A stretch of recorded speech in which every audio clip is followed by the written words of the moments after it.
मैंने देखा ऐसी कैसी ये लड़क मुझको लगती नजर। सियापति रामचंद्र के पवन पुत्र हनुमान की। साल्टी गेली तरी चालेल, रुतबा काय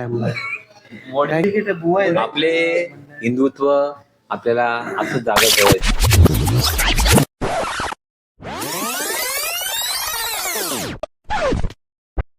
हॉटेल सोडून आता तिसरा दिवस निघाला अयोध्येला. बॅग बांधतोय, नाश्ता वगैरे झाला मस्तपैकी. आता थेट अयोध्येला भेटू आपण डायरेक्ट. हर हर महादेव, जय श्रीराम, जय श्रीराम, जय श्रीराम, जय श्रीराम. Bye bye Varanasi. आता आम्ही चाललोय डायरेक्ट अयोध्येला. जय श्रीराम. श्रीरामाच्या मंदिरात, प्रभू श्रीरामांच्या मंदिरात. थँक्यू वाराणसी. आता आपण भेटूया परत. धन्यवाद. धन्यवाद. हॉटेलवरून निघाल्यानंतर तब्बल एक 200 का 220 किलोमीटरचा प्रवास होता अयोध्येचा. तर तेवढा कापता कापता आम्ही मध्ये पत्ते खेळलो, गाण्यांच्या भेंड्या खेळलो, सगळं आहे आपल्याकडे. तर बघा पुढची मजा.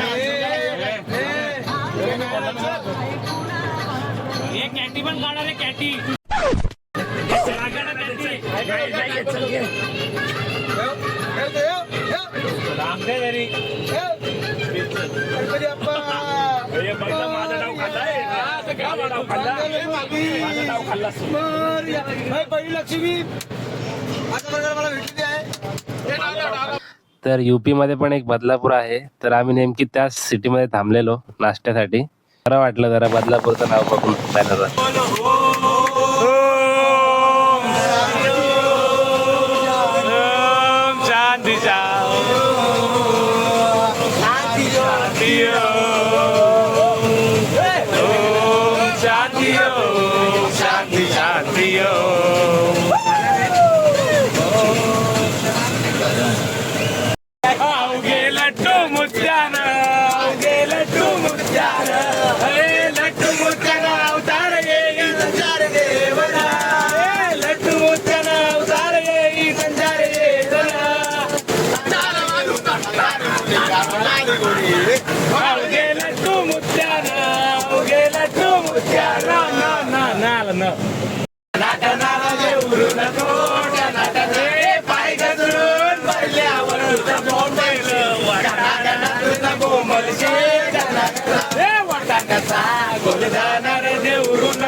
दीवाना हो गया, नजर से यूं मिली नजर, दीवाना में हो गया. पुढचा काय पुढचा काय दीवाना में हो गया. पुढचा काय तूने देखा मुझे, मैंने देखा ऐसी कैसी ये लड़क मुझको लगती नजर.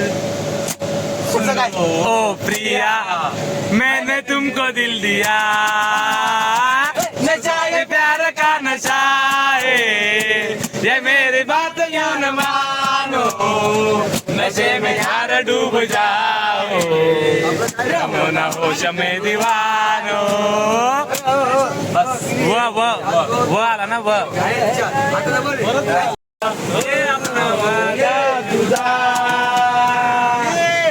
प्यार में क्यों होता है, प्यार में क्यों होता है. ला ला ला ला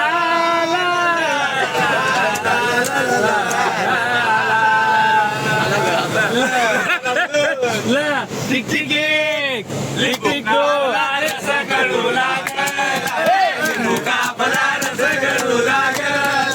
कागद उडते रे मंची आई, कागद रे मंची आई न जागी होती त्याने गोड्या बसून नेली, मुकाबला रस करू लागला.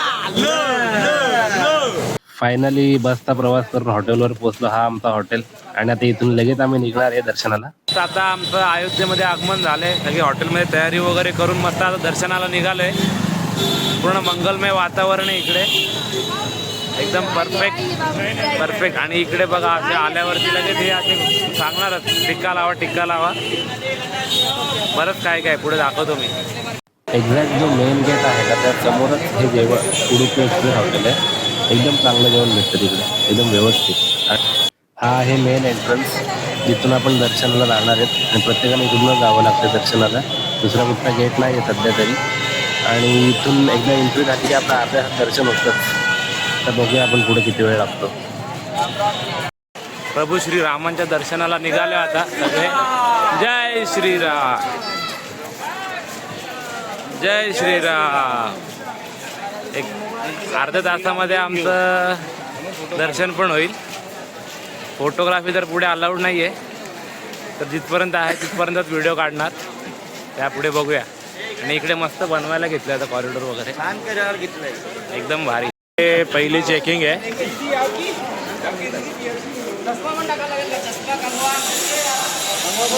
चेकिंग होते बॅग वगैरे ठेवायला. पहिली चेकिंग झाली का लगेच इकडे शू रॅक आहेत. म्हणजे इकडे आपल्याला शूज ठेवावे लागतात. आपले शूज चप्पल जे काय आपण घालतो ते. खूप जागा असते, जागा मोठी आहे. आणि इथली चेकिंग झाली की त्यानंतर लगेच मोबाईल इकडे ठेवावे लागतात. मोबाईल आतमध्ये अजिबात अलाउड नाही आहेत. कुठचंच इलेक्ट्रिक वस्तू अलाउड नाही. पहिले वॉच असतो काय असतो, प्रत्येक गोष्ट आपण इकडे ठेवावी लागते. प्रभू श्री रामचंद्रांचं दर्शन घेऊन आता आम्ही चाललोय परत. एकदम व्यवस्थित दर्शन वगैरे झालं, एकदम पद्धतशीर. आता बघूया पुढची वारी कुठं चालले. सियापति रामचंद्र के पवन पुत्र हनुमान की जय श्री राम, जय श्री राम,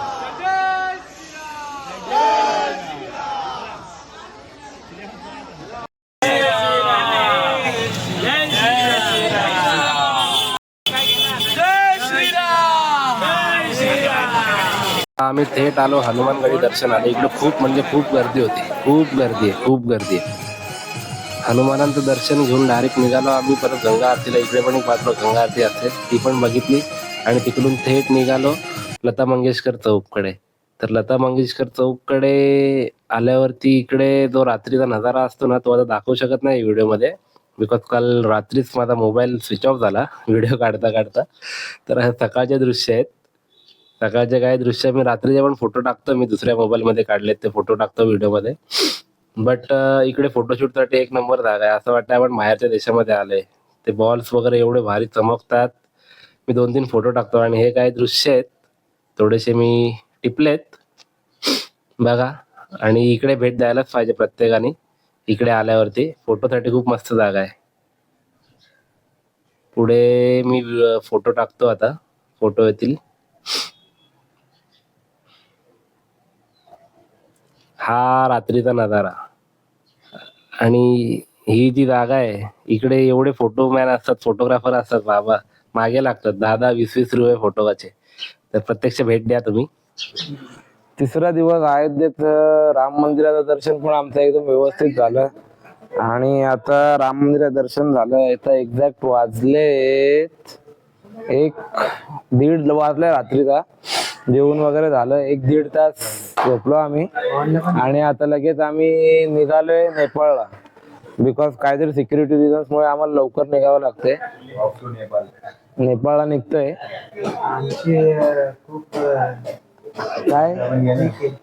खूप काय आमची काय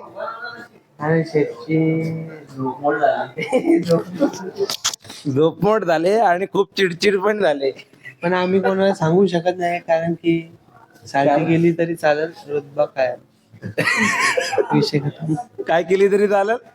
साल्टी गेली तरी चालेल, रुतबा काय. तुम्हाला काय बोलायचं तुमचे 4 शब्द स्पष्ट करा. हा बाबा आमच्या मंडळात नमस्कार. रामकृष्ण हरी महाराज. रामकृष्ण हरी. फुलवा कमळ घरोघरी. हो बरोबर आहे. हे डुप्लिकेट बुवा आहे. आपले हिंदुत्व आपल्याला असंच जागा ठेवायचं आहे. त्यामुळे सगळ्यांनी कमळाला मतदान करून आपले जेवढे आपले धर्माचे जेवढे देवस्थान आहेत तेव्हा सर्वांना सर नोट द्या. नोट द्या. पण निवडणुका होऊन काशीला या.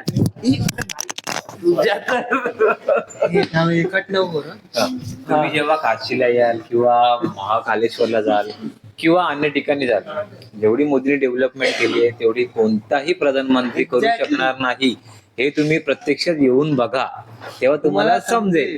त्यामुळे आपल्याला हे भारतीय जनता पार्टीला वोट देणं एवढं महत्वाचं आहे. ते तुम्हाला जेव्हा तुम्ही देवस्थान कराल तेव्हा तुम्हाला समजेल. आपला हिंदू धर्म असंच जागृत राहिला पाहिजे, असंच पुढे गेला पाहिजे. या पूर्ण हिंदू धर्माला सगळ्यांना समजलं पाहिजे. तर आपल्याला दादाने एक ते 1.5 मिनिटामध्ये खूप सारं ज्ञान दिलंय. ते असेच आम्हाला नेहमी ज्ञान देत असतात आणि ते आमचे छोटेसे गुरु पण आहेत, विक्रम कुलकर्णी. आणि आता बाय बाय, आम्ही अयोध्येला बाय बाय बोलतोय. तिकडे लोडिंग पण चालू आहे बॅगांची, बसवर ठेवताय. Okay, bye bye Nepal, bye bye Ayodhya. आपण भेटूया एकदा. जय श्रीराम. चला.